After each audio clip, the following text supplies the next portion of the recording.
সোদপুর ব্রিজে ঝুলিয়ে দেবে। এছাড়াও বর্তমানে যে দল করছে এছাড়াও অন্য কোনো দল করা যাবে না, চুপ থাকতে হবে। ফোনে এমনই হুমকি পানিহাটির পৌরপিতা সম্রাট চক্রবর্তীকে। ফোনে আমাকে প্রচ্ছন্নভাবে হুমকি দেওয়া হয়, আগামী দিনে 2026-এর নির্বাচনের আগে অন্য দল করতে বলবো না, কিন্তু দল করা যাবে না প্রকাশ্যে, এই ধরনের হুমকি। এবং ফোনে হুমকি সম্রাট চক্রবর্তীকে। পূর্ব পানিহাটি তৃণমূল সভাপতি এবং পৌরপিতা পানিহাটি পৌরসভার গতকাল সন্ধ্যায় একই নাম্বার থেকে দুবার ফোন আসে এবং ফোন নাম্বারটি ছিল বিদেশি নাম্বার এবং সেই নাম্বার দিয়ে ফোন করে সম্রাট চক্রবর্তীকে হুমকি দেওয়া হয়।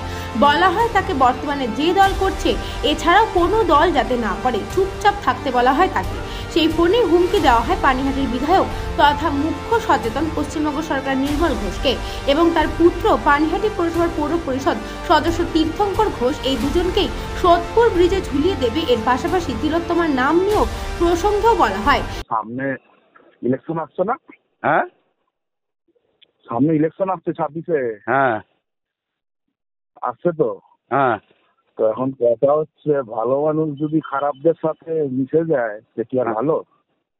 কি হয়েছে বলুন, খোলাখুলি বলুন। নানতে ঘোষ কি ভালো মানুষ? নির্মল ঘোষ কোনো পার্টি চেঞ্জ করতে বলবো না, কিছু করতে বলবো না। ভালো মানুষদের সাথে থাকবেন, ভালো কাজটা করবেন শুধু। আর নান্টু ঘোষকে উল্টে ঝোলাবো আমরা। ওই যে ফ্লাইওভারটা আছে না, ওই ফ্লাইওভারে আপনার ওই ফ্লাইওভারটা আছে না, ওই ফ্লাইওভারে নান্টু ঘোষ তীর্থঙ্কর উল্টো করে ঝোলাবো। তো শুধু এইটুকু বলবো যে আপনি দয়া করে আমাদের মাঝখানে আসবেন না। শুধু আপনি না, আপনার যত কাউন্সিলর আছে, আপনাকে ফলো করে যারা, ভালো যারা, সবাইকে বলবেন চুপ করে বসে থাকতে। যেরকম মমিতা দেবনাথের মার্ডারটা নিয়ে সবাই চুপ করে বসেছিল, এটাও যদি সবাই চুপ করে বসে থাকে, ঠিক আছে?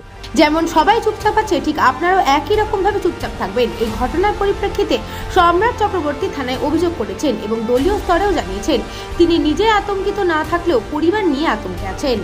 ফোনে আমাকে প্রচ্ছন্নভাবে হুমকি দেওয়া হয়, আগামী দিনে 2026-এর নির্বাচনের আগে অন্য দল করতে বলবো না, কিন্তু দল করা যাবে না প্রকাশ্যে, এই ধরনের হুমকি। এবং সেই সঙ্গে তিলোত্তমার ঘটনা টেনে আনা হয় এবং একই সঙ্গে আমার এই ফোনেই পানিহাটির মাননীয় বিধায়ক, বিধানসভার মুখ্য সচেতক মাননীয় নির্মল ঘোষ মহাশয়কেও হুমকি দেওয়া হয়, তার পুত্র পৌরপ্রধান পরিষদ সদস্য তীর্থঙ্কর ঘোষকেও হুমকি দেওয়া হয়। বারবার করে আমার নাম, শুধু আমাকে নয় আমার পরিবারকেও হুমকি দেওয়া হয়, আমার মা আমার স্ত্রীকেও হুমকি দেওয়া হয়। তা সেই জায়গা থেকে দাঁড়িয়ে আমি বিধায়ক পুত্র তীর্থঙ্কর ঘোষকে সবটাই জানিয়েছি এবং প্রশাসনের দ্বারস্থ হয়েছি এবং রাত্রিবেলায় এফআইআর করেছি। বলরাম বসুর রিপোর্ট, নিউজ বঙ্গ টাইম।